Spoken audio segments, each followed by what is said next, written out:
In today's video, I'm going to teach you how to disable auto emoji on Discord.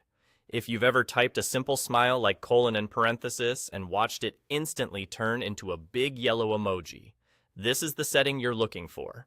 We'll switch it off so your classic text emoticons stay exactly as you type them. First, open Discord on your computer or in a desktop browser. Look toward the bottom left corner of the window. You'll see a small gear icon next to your profile area. This is the User Settings button. Click that to open your personal settings panel.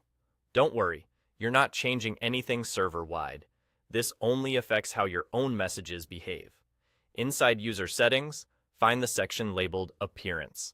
This area controls how Discord looks and feels for you.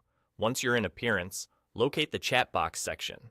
This is where preferences for how your message field behaves are grouped together, including formatting options and other conveniences. Within the chat box section, look for the setting called Automatically Convert Emoticons in your messages to emoji. This is the feature that turns text emoticons like iwar or p into their graphical counterparts. Toggle that option off. The moment you switch it, Discord will stop converting those old school text faces into emoji going forward. A quick note on what this actually changes. Turning off this setting only affects traditional text emoticons, things like and similar. It does not remove your ability to use regular emoji. You can still click the emoji icon in the chat bar to pick any emoji you want, and you can still type out emoji by name if that's part of your normal flow.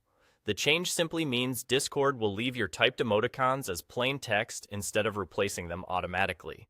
Also keep in mind, this is not retroactive. Messages you've already sent will remain as they are. The update applies to what you send from now on. If you collaborate across multiple devices, this preference is tied to your account settings interface, but how it appears can vary slightly between updates. If you don't immediately see the option in Appearance, make sure your Discord client is up to date, and check the chat box area carefully. Labels can shift with design refreshes, but the wording of the toggle stays consistent. That's all you need to do. With that single switch turned off, your typed emoticons will stay text exactly the way you intended.